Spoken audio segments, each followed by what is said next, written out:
So hi, Women Growers Podcast. I'm Shane.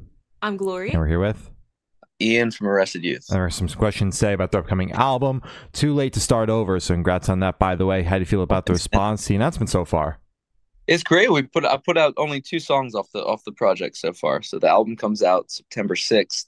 It's a very new sound and new era kind of for myself and the project. So it feels good. It's a fresh start, so to speak. Yeah, the album is awesome. It's definitely a sonic shift, but I'm digging it. Yes, thank you, man. It is incredible. Yeah. I fucking loved it. Really? Awesome. Yes. That makes me very, very happy to hear, because it definitely is different. So as artists, you make something different and you wonder, especially like people who know your older records, how they gonna like it. But that's awesome to hear. Hell Glad yeah. you like it. Obviously, sonic shift on this record. Curious, like, was that a conscious decision, or was it just kind of what flowed out as you began the process for this? I think it was probably a mix of both, right? There was definitely a conscious decision to evolve the sounds, especially since I'd spent some years away from putting out records. But then it was also very natural in the sense that I want my reason for allowing the shift is I wanted to create an album that felt very present and felt very where I was and how I felt in my life. So I think it's a combination, right? There was a conscious choice to allow that to happen, but then the process that I allowed to happen was definitely super very, very natural to where I was in my life. And I feel like the music kind of mirrors the emotion of what these past years have been for me. So gotcha, makes sense. Fuck yeah. All right. So is there any meaning behind the album title or cover art? Yeah, there's a lot of meaning behind both. So the album is titled Too Late to Start Over. For a while I had it titled Is It Too Late to Start Over? More of almost like a rhetorical question. Yeah. I kind of decided for whatever reason to keep it more as a statement, Too Late to Start Over. There's a lot of meaning behind it, but I think when you listen to the album and you listen to the body of work as a whole, I don't like I like to keep that open for interpretation, because it's kind of a question, right? Of is it too late to start over? And I think it depends on what starting over means to you. And how are you starting over? So it's supposed to be a question that can be thought of in many ways. So I don't like to give an answer to the meaning behind the title. But the artwork definitely has a lot of meaning within it. The artwork I did with my friend Alex Walker, who has done all the artwork for Arrested Youth since inception. So we always kind of come up with we definitely like to pull inspiration from different media sources. Usually it is like, it's never pulling from other music or other album covers or anything like that, but usually it's something like a drawing or a piece of art, or in this sense it was a book. It was a book cover. The book is called it's a Carl Jung book called Man and His Symbols. Carl Jung was a Swiss psychologist that you guys probably have heard of. And he was someone who I read a lot of his work as I was recovering from surgery and kind of re-putting myself into the world and life. I was reading a lot of his stuff. So I think the album has a lot of touch points of his ideas in terms of what the human is and who we are as humans. And I always love this cover of a print that he did. So we ended up using that as a reference. And then we created our own symbolism out of the album. So every symbol that's on that cover,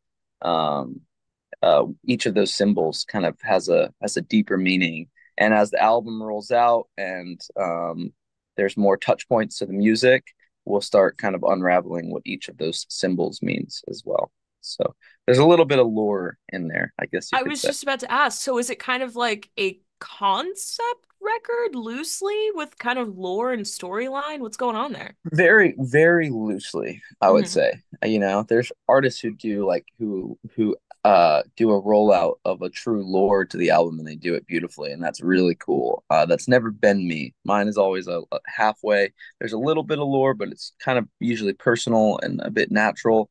So it's not a cohesive lore concept album by any means, but everything does work together from a standpoint of of the visual and the music and the meaning and the symbolism that we chose for on the album artwork all are very in line with the concepts and sentiments in the songs. So there's cohesivity, but it's not in your face cohesivity, right? I'm not selling that as like a brand of lore, right? Yeah. Gotcha. Makes sense. So can you tell us a little bit about your writing process for the album? Yeah, this writing process for this album was similar in ways to how I always write, which is very in the moment. I do sessions. I work with usually one producer, and then we kind of co-create together. They'll do a lot of the production, and I'm usually I steer the ship on the songwriting. This album had at the end of the day, I made this album with Mike Green, who executive produced it. And all the music, all the production, all the drums, all the guitars, everything you hear on it for more or less is his work. But some of the songs I concepted and wrote on my own, and then some I concepted and wrote with a few other producers and writers that we then brought it to Mike. So the process has just been like very kind of classic songwriting sessions, and then a few, of course, like outside songs, like "Is It Too Late to Start Over," the title track at the end that I wrote that myself in upstate New York maybe 2 years ago. So this album has all types of every song on this album was written in a different way, and I think that's kind of cool. That's awesome. Hell yeah. Obviously, you do a lot of collaborations, you do a lot of the co-writing and working with producers, but is there one that you prefer, like working and being collaborative, or do you prefer writing on your own, or is it a song by song basis and basically what the song calls for? It just depends. I mean, some of my favorite songs I've written have been collaborations, and then there's some of my favorite songs I've written that I've done on my own. Rarely do I really do anything on my own though. As a songwriter, I'm always coming up with the lyrics and the melodies. Pretty much usually any time that's about 95% me. But I work well with collaborative people. I'm not a great musician. I'm a terrible guitar player, terrible pianist.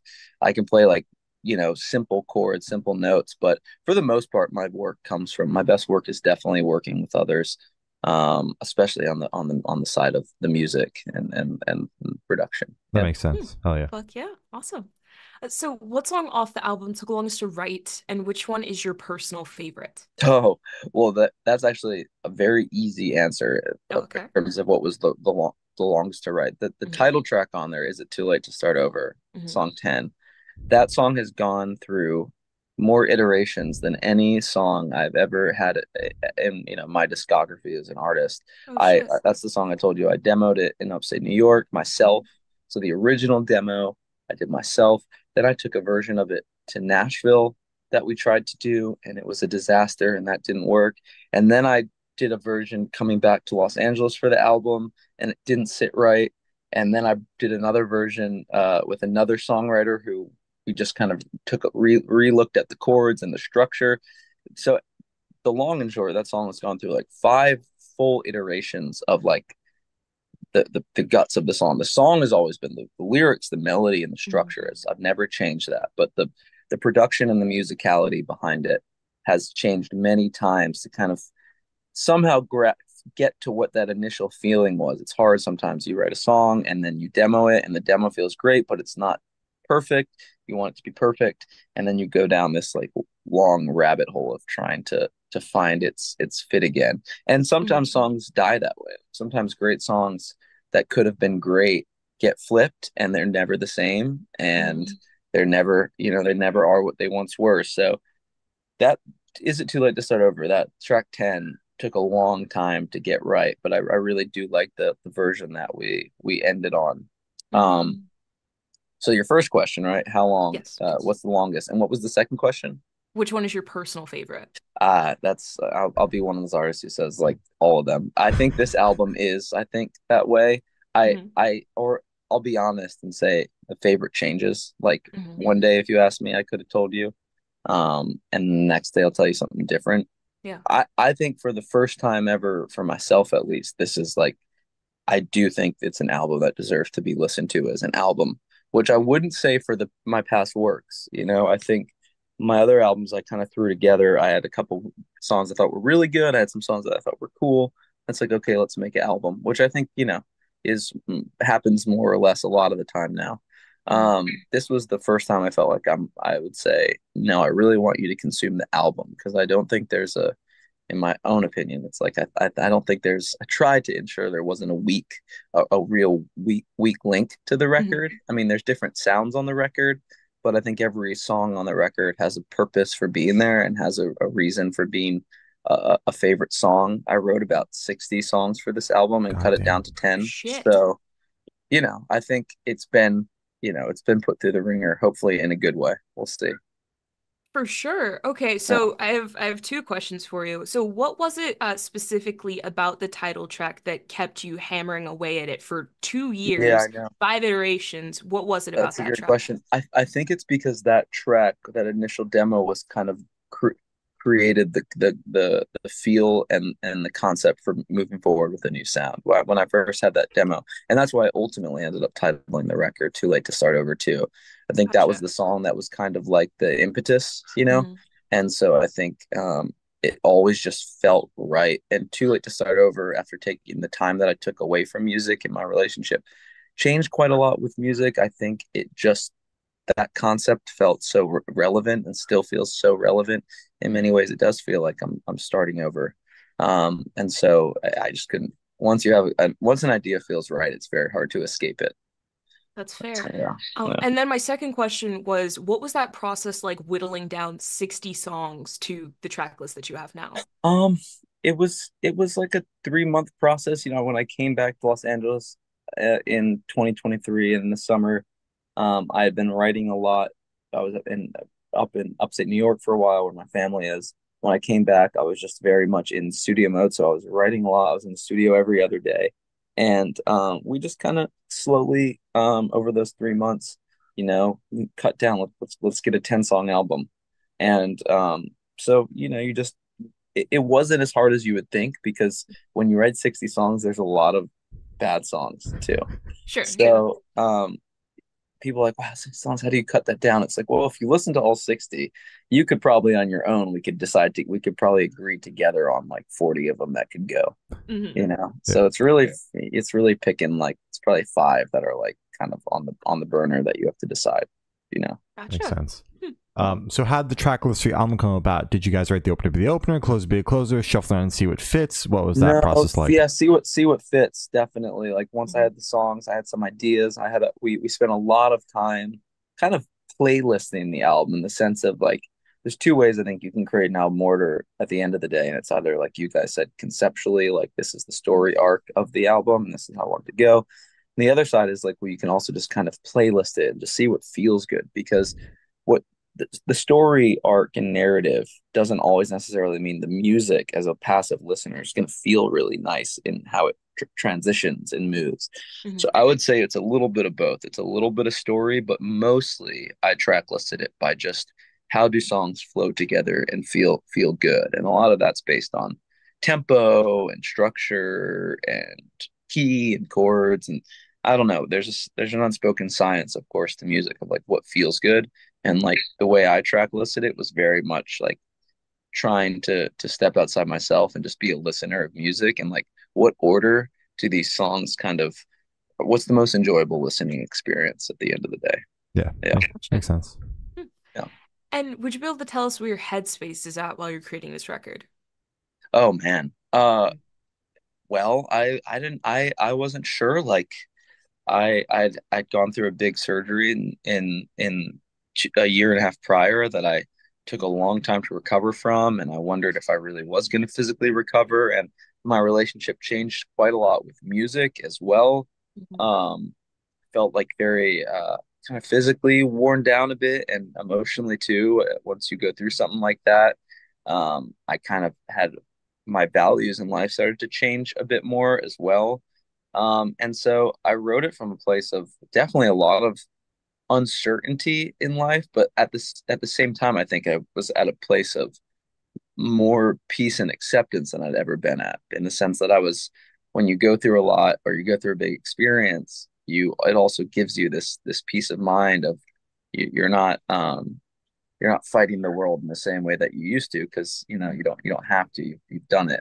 So it was there's an angst that there's always been to Arrested Youth. There's still an angst somewhere in the album, but Mhm. it's just tucked away with a bit more peace of mind and a bit more, you know, I've been here and I'm looking to do things differently, you Hmm. know. So I like to think it's this record is like a great record for anyone who's um, either gone through something big in their life recently or has kind of decided maybe you've been going through something very difficult for a long time now, and you're finally deciding, I think I'm going to do this differently.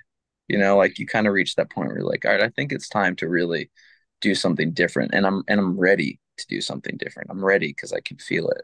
And I think that's kind of what this album is. It's like making a big change, but Mhm. making a big change because you know you want to, and you're just not that concerned with the consequences anymore. Yeah. Yeah, there you go. I love that. That's kind of how I explain it.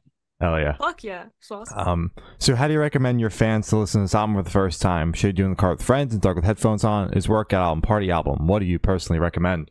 Oh, that's a good one, man. I guess the first two are like in a biased way. That's how I would listen to music, either in the car with friends or with yourself. Here's one thing I'll say, because my answer will be either in the car or on headphones. Of course, I love listening to music on headphones, but I've gotten many for the first time. I've never had this before.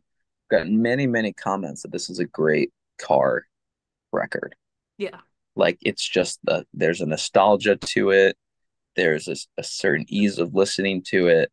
And I've got many notes of people who have heard it early who say, this album is great just in the car. Like you Yeah. got to drive somewhere for 30 minutes. Like you can put it on and really genuinely enjoy it, no matter how much whether you're very invested in the lyric or you're just enjoying the music. And that's like of course, the biggest compliment in the world to me, because I think that's the coolest music in art is like, if you just listen as a passive, unengaged listener, you enjoy Mhm. it. And then also, if you pay attention, there's so much more in it, the lyrics, the meaning, the message. So in the car, I think I'd say is number one. And then in your headphones is number two. All right, Mhm. sounds good. Sounds good. And this one should be super, super quick off the top of your head. I want you to describe this album for new listeners in 3 words. No more, no less. Bittersweet, Ooh. comforting, Mm. and I'm trying to think of a third word that rounds it. Bittersweet. I'm gonna change my answer here. Bittersweet, nostalgic, and resilient. Those Ooh. are good. That rounds it out. Beautiful. Hell Oh, yeah. yeah. So in that same train of thought, is there a certain feeling or emotion you want listeners to have while going through the album? Yeah. Well, again, I think nostalgia, for better or worse, is a word I think that I feel in this album a lot, and I Yeah. think people bring it up. I think nostalgia is one of the main feelings, and ironically, I just those words, I guess those 3 words to describe it were kind of the 3 words I wanted people to feel. Resiliency is definitely one, right? Like feeling very at peace in yourself, even against the odds, even if you're in a time in life where you're really questioning things, you're really wondering what the future looks like, or if you even have the capability of pulling off whatever it is you're trying to pull off in your life, having that kind of resilient comfort that you can see it through because you have faith in yourself. I think that's definitely a feeling that I want people to walk away from with the album. Um, Peaceful resilience. Hell yeah. Fuck yeah. And it Not kind of in your seems. face resilience, right? Just something that you know deep down, like it's gonna be fun. Yeah. Yeah. And it kind of seemed like at the beginning of the interview when we were talking about the album title, you kind of want this idea of like, is it too late to start over, to be like the question people are pondering while listening to the album? So I think so, and I think it's a question that people should. I think we get it very. It's very easy. It's every artist, right? If they come back from every artist, whereas artists we're supposed to really put on this like, I'm a fighter, everything's gonna be fine, I'm gonna come through. There's this aggression, right? Like, oh, but I'm back and I'm better than ever, and like Mm. we kind of have this expectancy to do that as artists, especially when we've been through things. Because I think deep down we think, well, that's what sells and that's what the people want. And I think in many ways it does. I think people turn, especially to alternative music, they turn to it for comfort Mhm. because that's what it offers. Um, but I think if I only were to give you that, I'm only giving you part of the story. I'm coming back with a new record and a new sound, and I am starting over, and I don't know what will happen yet. I don't know if people will connect to the album. I don't know if they'll be able to make the leap with me to this new sound. I don't know if it will if I'll lose all my fans or if I'll gain a whole new fan base. Yeah. I don't know, and but those aren't my decisions to make. You know, the music for the first time I think in my career, I'm letting just the music speak for itself and seeing where that lands. And I think that's why I like "Is It Too Late to Start Over?" and the idea of "too late to start over" as a question is we don't know. But then again, like we'll never know. Any of us when we start something new in our life, or we take a new direction, or we take a risk, or we try something different, you don't know what's going to happen. But the having the peace and comfort in yourself that you're making a decision that you believe in, I think is the most I'm learning is the most important thing. And the rest equals itself out. And I know we're in a world now with the internet where people are so obsessed with the results and the numbers and the metrics, and everyone has a life hack for this or a life hack for that. But for me with this album, it's not about that. It's about how can you change, are you changing into a person and a human that you ultimately want to be. And that's what this record is concerned about, you know, is concerned with.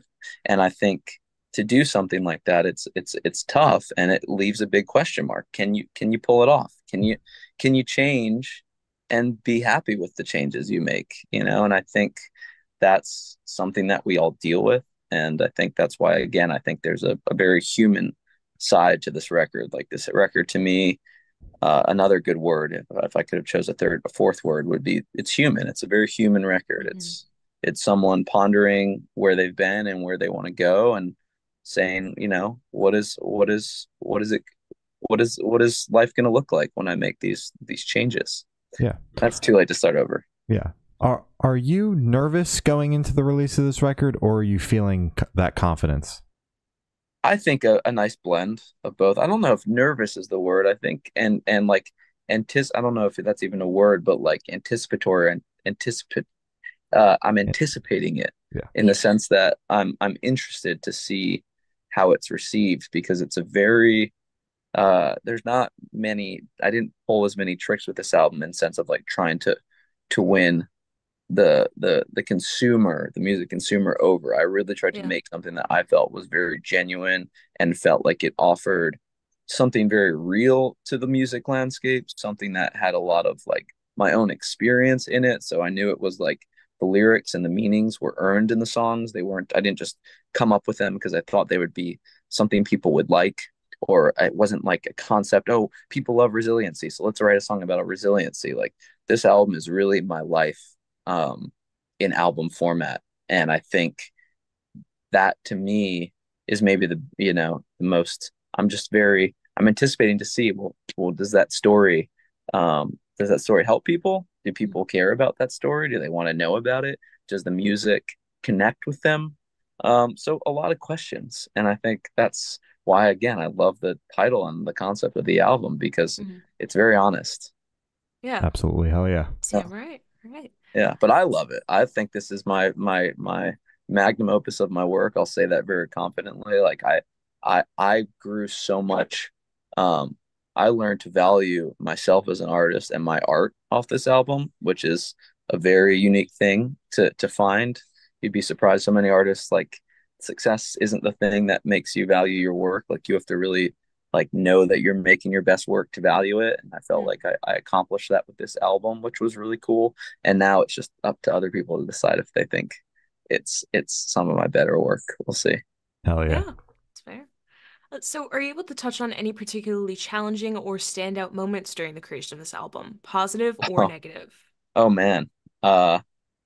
All kinds of moments, because this album got made over 3 years at the end of the day. Oh man, so many moments. I mean, so many challenging moments. All the good moments were moments of growth, right? Like I came from, if you listen to the record before this, I was rapping, you know. There's no rap on this album. This is a singing album. So my vocal grew immensely. My writing style, I approached a whole new writing style because I relied on those kind of call it rapping or spoken word, I relied on those verse styles to really get my point across in songs and songwrite. So I had to learn a whole new songwriting style for this album. So that was there's a lot of artistic growth undeniably across this album as a songwriter, as a singer, as the way I structure songs, as a co-producer. There was just a lot of growth, which is what you always want as an artist. Absolutely. There were a lot of challenges. Like I said, I started the idea to make this album in upstate New York. I demoed the whole thing myself. I ended up only keeping one of my demos. Then I decided I'm going to try and make this album in Nashville. I'm not going to go back to Los Angeles. I wanted to do something different. I went out there for 3 months, completely completely fell apart in the sense that we didn't use any of the recordings or production in Nashville.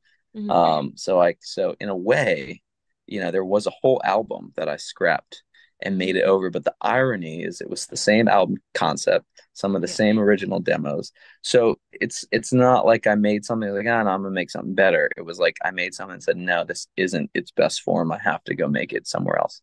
So there were a lot of like, at the end of the day, I'd say some of my biggest artistic failures were also on this album, in the sense of like I've never spent all this money on trying to make an album and then scrapped it and had to make it again. I never did that before. So that's another cool thing about the album is some of my greatest growth and then some of my greatest failures were all on this record, which is cool. Absolutely. They equal out. They equal out.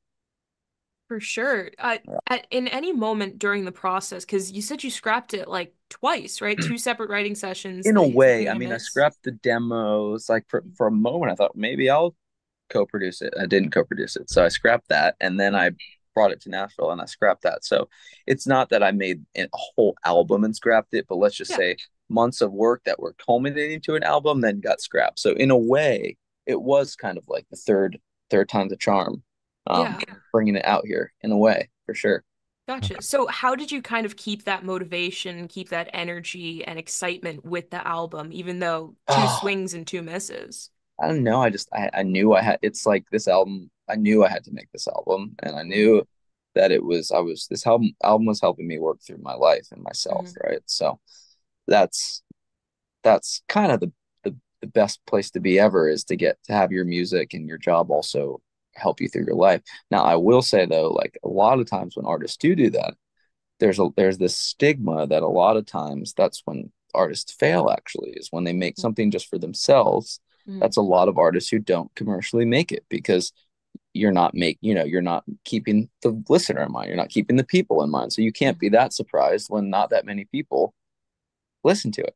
Yeah. So that's a stigma. I mean, there's plenty of artists out there that, of course, do an incredible job of being so authentic, and they write about themselves and their life, and they do it authentically, and they have great success. And that's, I think, everyone romanticizes that dream as an artist, to be the artist who just, you do what you want, you say what you feel, create what you want, and the world loves you for it. But of course, that's a small subset of people. So for me, I think getting the chance to create something that was a lot more reflective of who I was at the time of making it was like a circling back to actually answer your question. I know I ramble.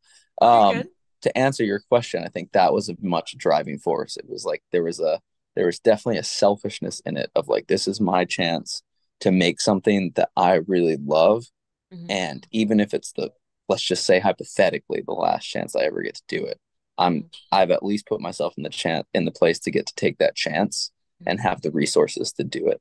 And so that's what I did. Gotcha. Love it. So for the last couple of questions, I'm going to shift completely away from music and go straight to death row. Boom. So if you're on death row, what would your last meal be with a drink? Pasta, for sure. Like a homemade spaghetti meatball with like a really good glass of red wine. I'm classic. Classy. You're speaking to my Italian right there. We go. Oh, yeah. Yeah. And if you could live in one fictional world for a week, where would you live? Harry Potter. 100%. Harry Potter? What house are you? Undoubtedly. Man. Probably Gryffindor, but I don't know. Some days I question that. That's fair. Some days I question that. Sometimes I think I could go hang out with Malfoy. So Exactly. I know. mean, why not? It's determination and shit. They get a bad rap, you know? That's true. I'm a massive Harry Potter fan. I always have. I actually still go to bed listening to the audiobooks. So Damn right. Nice, Fuck as you that. should. And I've not asked the last question. Every single person that we've spoken to have said that it is the most important question. What's your favorite color? oh, green. Specific shade of green? Yeah, I like the forest. I like the actually two shades. I like the forest green. I really like olive green too. Nice. Ooh. Those Olive are green's solid. a nice feel. Mm-hmm. Hell yeah. Yeah. Agree. All right. Yeah. So as I said, that's all the questions you have today. Is there anything that you would like to plug? No, no plug other than, if you're listening, go check out the album. It's out September 6th. And I appreciate you guys wanting to say hello and talk to me. This has been awesome. You guys asked great questions. So this Thank has Appreciate you. that. been this has been a really nice time. Hell yeah. Well, thank you, Rasnal. This has been Arrested Youth, and we have been the Good Noise Podcast.